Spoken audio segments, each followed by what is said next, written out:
Olá, queridos irmãos, vamos à aula de número 5. Tire um dia para descansar. Esse é o quarto mandamento da lei de Deus, conforme lemos em Êxodo capítulo 20, versículo 8. Lembra-te do dia do sábado para o santificar. Temos a leitura em classe, feita em Deuteronômio 5, 1 a 3, de 12 a 15. Peço que vocês leiam com bastante atenção. Qual é a razão do sábado? Bem, Deus criou o mundo em 6 dias. Está lá em Gênesis, capítulo 6, versículo 31. E se você ler Gênesis, depois capítulo 2, né, os versículos 1 e 2, você vai ver que Deus descansou no 7º dia. Isso ficou estabelecido como uma amostra, como exemplo de que até o próprio Deus, tirou para si um tempo de descanso. Quando Deus instruiu a guarda do sábado, isso ficou muito claro no Antigo Testamento, havia uma dupla finalidade. Quais eram elas? O sábado era o dia do descanso e, ao mesmo tempo, o dia especial de adoração. Nós temos o domingo, e aí entramos numa chocante contradição com aqueles que guardam o sábado porque estão presos à lei mosaica lá no Antigo Testamento. Isso tanto os adventistas como os judeus, mas os judeus não cobram nada de nós, porque eles acham que nós não temos nada a ver com eles, então para eles tanto faz o dia que nós guardamos.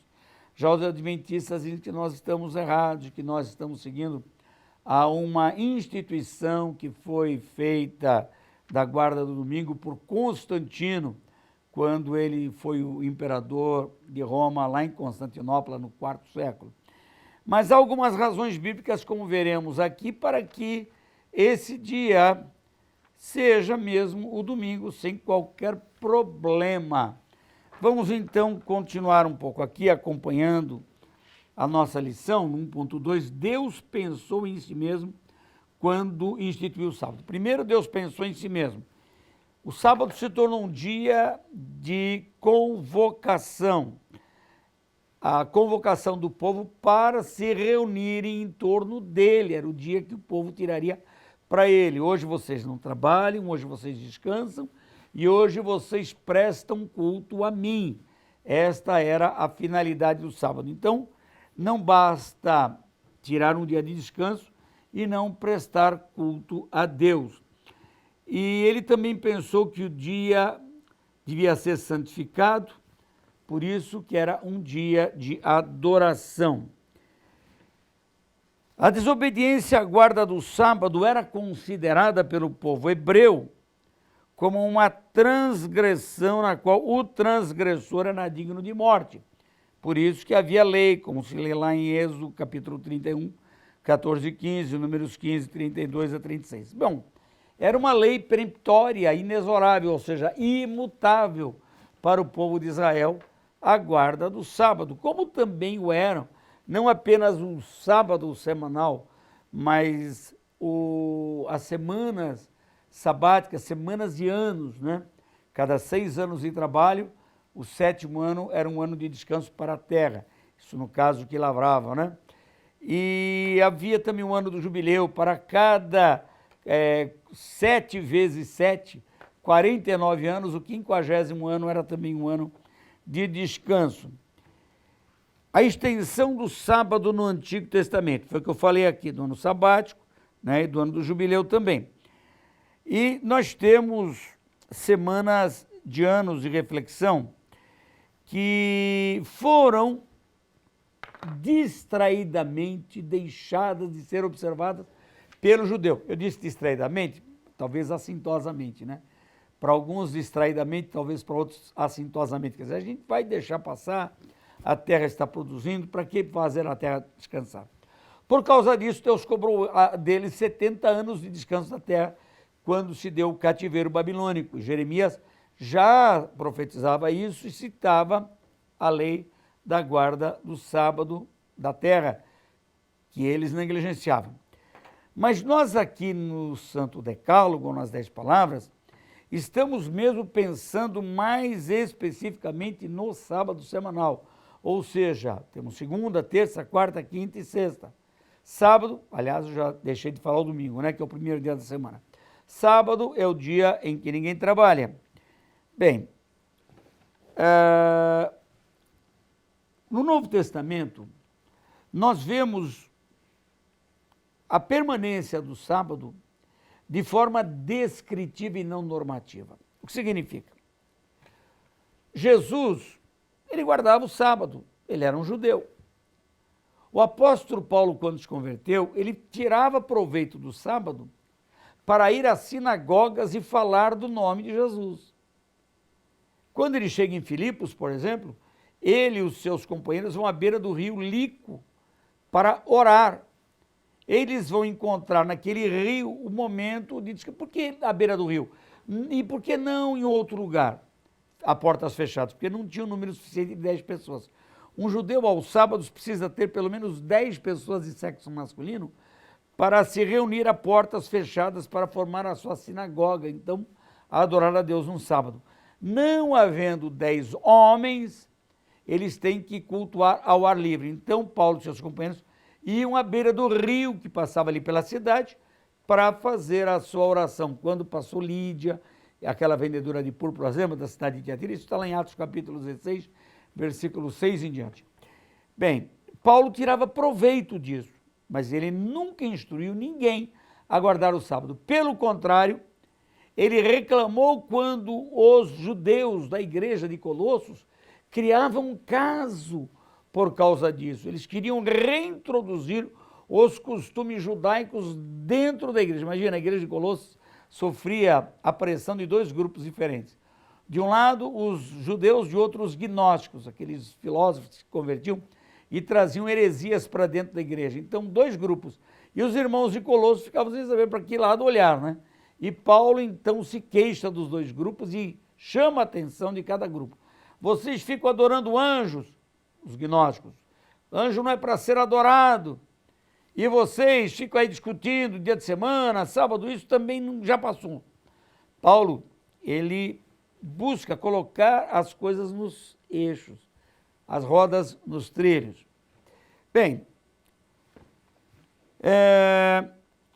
Jesus foi, evidentemente, cumpridor da lei, mas não instruía os discípulos a guardarem a lei. Pelo contrário, mostrava que a lei foi feita para o sábado foi feito para o homem, não o homem para o sábado, no sentido do descanso, não da adoração. Certo sábado, quando Jesus passava pela seara, seus discípulos colhendo espigas, estavam com fome. Os fariseus, que eram os religiosos mais proeminentes da época, reclamaram deles, afinal era sábado, está lá em Lucas 6, 1 e 2. Jesus disse assim, escuta, que negócio é esse? Vocês lembram quando Davi estava numa guerra e com fome, ele chegou até o local onde estava a tenda lá em Siló, né?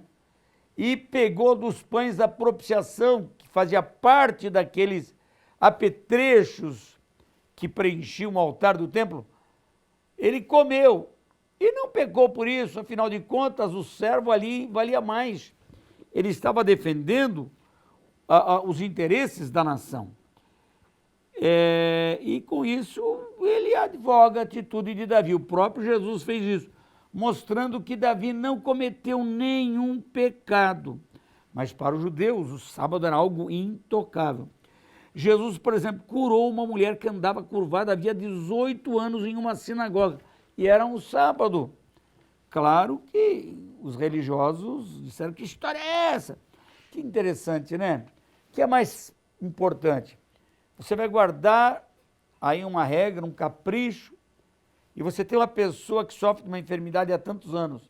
Se eu tenho poder de curar essa pessoa, eu vou me importar com essa regra do lado de cá. Jesus tinha poder de fazer aquela mulher voltar ao estado normal. Logo, ele era poderoso. E vamos discutir com uma pessoa dessa? Ora, eles que fizessem, então, se eram mais capazes. Mas a religiosidade fala mais alto, muitas vezes, do que aquilo que é relevante. O que era relevante, não era a cura? Bom, e Jesus, então, cita como exemplo, se vocês são tão hipócritas, que imagina se um animal, um boi, cair no buraco, ou um jumento, você não vai socorrer, se for um sábado, deixa o animal morrer. Aliás, o sábado não foi feito só para o homem, foi feito também para o animal. Porque lá no Egito eles tinham que trabalhar incansavelmente, homens e animais, porque eram escravos e para atender a ganância do rei do Egito. Então, o sábado era tanto para o homem quanto também para os animais. No sábado, animal nenhum carregava carga. Essa era a finalidade. Um dia da semana para descansar. Jesus curou o paralítico de Betesda num sábado. Interessante, né? Se um anjo aparecia de tempos em tempos, ainda que essa história é muito discutida, alguns dizem que não se encontra em alguns manuscritos, e, portanto, não aconteceu. Não, eu vejo, por algumas razões que não vou ter tempo de discutir aqui, que esse fato é verossímil. Jesus chega lá, vê o homem esperando pela sua oportunidade. Antes, que o primeiro ainda vai descer e ser curado, ele cura um homem antes que haja movimento nas águas, feito pelos anjos, e o primeiro, que era o único que era curado, saísse de lá molhado e curado. Jesus disse para ele, levanta, vai para tua casa, não, toma a tua cama. Ele não podia tomar cama, era sábado. Jesus disse assim, não, algo maior aconteceu na sua vida. Você vai carregar um peso, a tua cama, vai para a tua casa. Jesus então estava quebrando uma regra. Afinal de contas, havia algo mais relevante do que o próprio sábado, que era a cura, o milagre. E milagre, se não é coisa do céu, de onde é? Bem, a guarda do domingo. Os reformadores da igreja, como Martinho Lutero, João Calvino e outros grupos cristãos mais antigos, como os puritanos, defenderam a guarda do domingo para um dia do descanso. E os puritanos levaram, como levam até hoje, isso muito a sério. É um grupo reformado, histórico, e eles levam em conta o fato de que Jesus ressuscitou no domingo e que o dia do Senhor, historicamente chamado dia do Senhor, é o domingo desde os tempos da igreja primitiva. Se você ler 1 Coríntios 16, 2, você vai ver que o culto principal da igreja primitiva acontecia aos domingos. Paulo estava em Troade pregando numa igreja num domingo, Atos capítulo 20, versículo 7. Você vai ver que a igreja de Roma, houve uma discussão sobre alimentos e calendários, e os judeus que brigavam com os romanos sobre calendário. E Paulo disse, isso é irrelevante, vocês estão brigando por causa disso, está em Romanos 14. Paulo, preocupado com o fato dos Gálatas não terem compreendido que o evangelho isenta-nos do pacto estabelecido entre Deus e os filhos de Abraão, escreveu-lhes uma carta dizendo que quando eles ainda não conheciam a Deus, guardavam dias e meses e tempos e anos, nomeando essas práticas de rudimentos fracos e pobres. Então, para Paulo isso é rudimento, coisa elementar. Vamos ficar com o que a Bíblia ensina e como ela no Novo Testamento não dá nenhuma instrução para a guarda do sábado, mas que nós devemos ter um dia para descanso, devemos sim. Então, para que brigar por causa disso? Trabalhar demais não é bom, precisamos ter um dia da semana para descansar. Geralmente alguns pastores usam a segunda-feira porque trabalham muito no final de semana e não há nada de errado nisso. Há outras pessoas que tiram um outro dia da semana para o descanso. E quem trabalha em turnos, em hospitais ou em empresas, tem o dia de descanso, de folga. Meus irmãos, vamos obedecer o santo decálogo, tirando um dia da semana para descansar, porque isso é bom, é saudável e é mandamento de Deus.